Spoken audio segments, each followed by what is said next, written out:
मिनश्शैतानिर्रजीम बिस्मिल्लाहिर्रहमानिर्रहीम अल्लाहुम्मा सल्लि अला मुहम्मदिन व आलि मुहम्मद। मेरे तमाम सुनने और देखने वाले मोमिनीन और मोमिनात को मेरी तरफ से और मेरे चैनल नातिक़ कुरान की तरफ से अस्सलामु अलैकुम। मोहम्मद और आले मोहम्मद अलैहिस्सलाम ने बेइंतहा मोमिन की निशानियाँ बयान की हैं।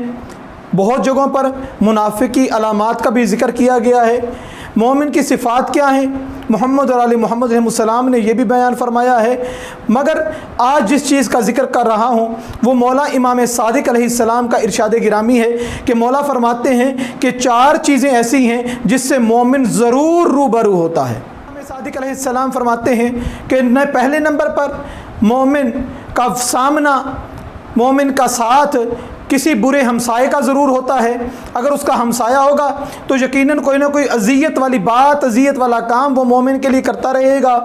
नंबर दो, शैतान मोमिन को ज़रूर बहकाता रहता है, उसको राह राह से हटाने की कोशिश करता रहता है, हीले बहाने बनाता रहता है। नंबर तीन, और मुनाफिक ऐसे मिलते हैं मोमिन को कि उसके सही डगर पर, जिस पर मोमिन गामजन है, साबित कदम है, मुनाफिक उसके असरात को ज़ायल करने की कोशिश करता रहता है। और मौला ने जो चौथा बताया कि मोमिन को जो सामना करना पड़ेगा वो हासदीन का सामना करना पड़ेगा। रावी ने पूछा, मौला क्या मोमिन से भी लोग हसद करेंगे? तो मौला सादिक अलैहिस्सलाम फरमाते हैं कि मोमिन ही से तो सबसे ज्यादा हसद किया जाता है। तो उसने पूछा, मौला बताएंगे वो कौन सी बातें होंगी जिसके जरिए मोमिन से हसद किया जाएगा?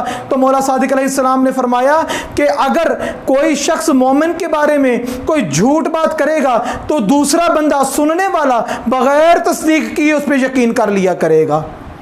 हमें चाहिए कि हम सीरत मोहम्मद और आले मोहम्मद अलैहिस्सलाम को पढ़ें, फरामीन मोहम्मद और आले मोहम्मद अलैहिस्सलाम पर अमल करें। और परवरदिगार से दुआ है कि परवरदिगार तमाम मोमिनीन को अपनी हिफ्ज़ अमान अता फरमाए और हिमायत मोहम्मद और आले मोहम्मद नसीब फरमाए। वमा अलैना इल्लल बलागुल मुबीन।